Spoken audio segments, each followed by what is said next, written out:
my Danish pastries today, so now it's time to see Ida Nielsen from Denmark. Let's funk it up.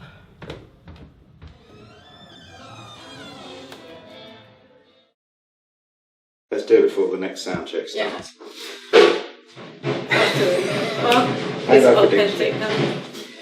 So, Ida Nielsen, it's been an absolute pleasure watching you rehearse. We've been watching you work out.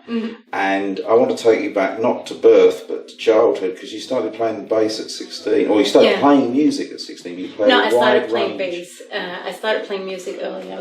Why did you choose the bass? Or did it choose you? It was actually a coincidence. It's actually a long story. I don't know if you want it. As long as you want. Okay, I'll try to shorten it.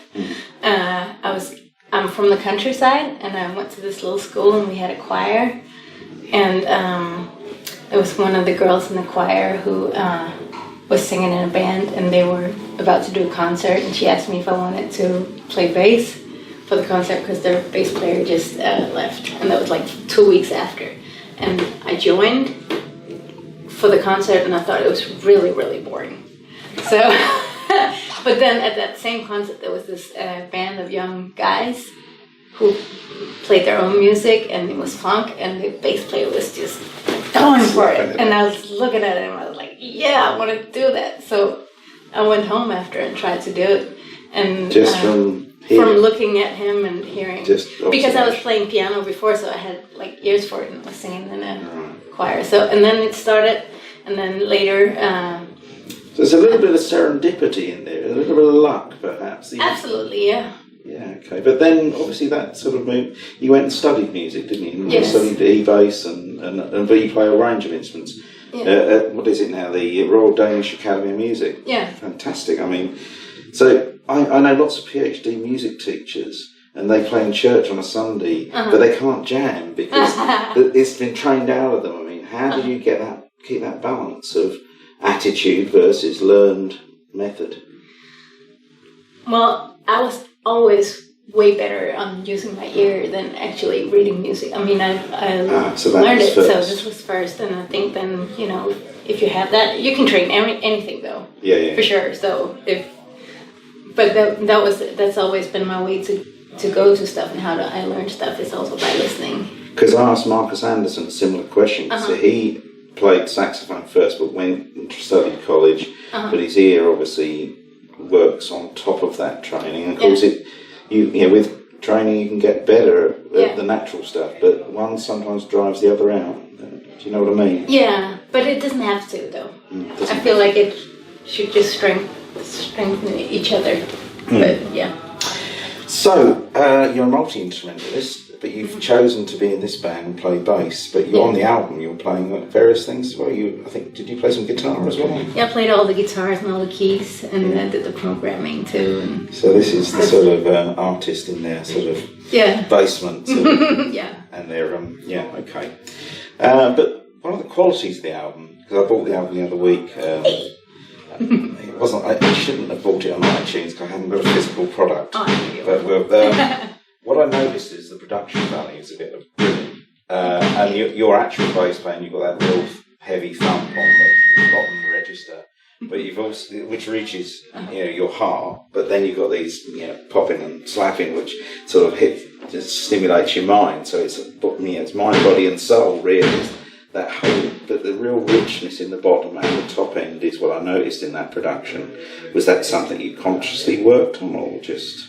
Is that important to you, the sound? Well, the sound is, of course, important, and I think after working with Prince, it's even more because, I just wanted everything to sound as good as it could. And so are you a meticulous perfectionist that just rehearses until you can forget it, and it's just then? Is that how that works? No, it's more... No, because when I play stuff, it's very much on the go. Like I just sit down and play, and also with the bass, and then it's more maybe in the mixing part. Yeah, I wanted it to sound right. Yeah, But that's really obvious even though I totally learned that from in the studio time. Okay. How did you learn to do that brilliant sort of finger picking and slapping? I mean, can you teach us anything about Is that from here or here or? Well, it's a little bit of both. It's because I always loved funk music, so I think you have to have that love to make it sound right. So, what were your sort of major influences bass-wise? Oh, there's so many great bass players, and give me the short list. The short list, of course, is Larry Graham, Marcus Miller, Prince, Victor Wooden, also Jacob Pastorius, Michelle Di. I can't pronounce it right. I'll do that now, shall I? Yeah. And Rocco Prestia, Esperanza Spalding. There's like so many, and like Esperanza and Uche and Maramia and all that, like bass players I've come to learn within the last couple of years and really, enjoy their playing. We got a bit of punk rock going on in the background. You can't fake the funk. You can't fake the funk. You can't fake the funk. You can't fake the funk. Is it too hard for you to realize you can't fake the funk?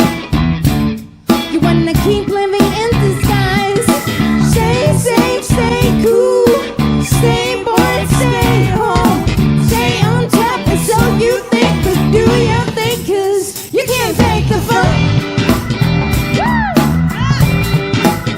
You can't fake the funk.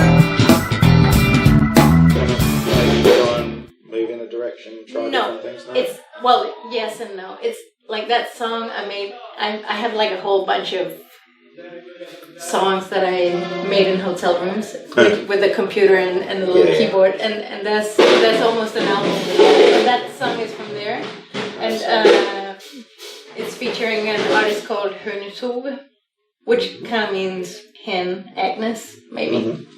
It would be it may or may not be me. Okay.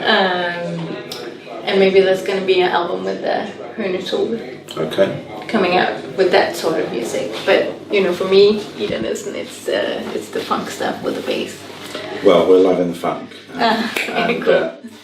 Thank you so much for this interview. It's absolutely beauty in the bass. Oh, thank you. Thanks.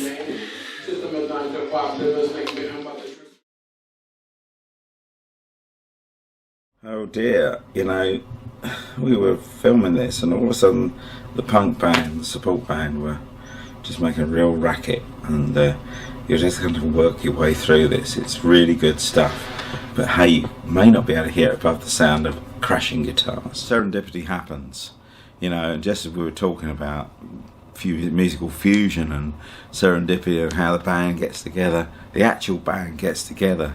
Isn't that strange?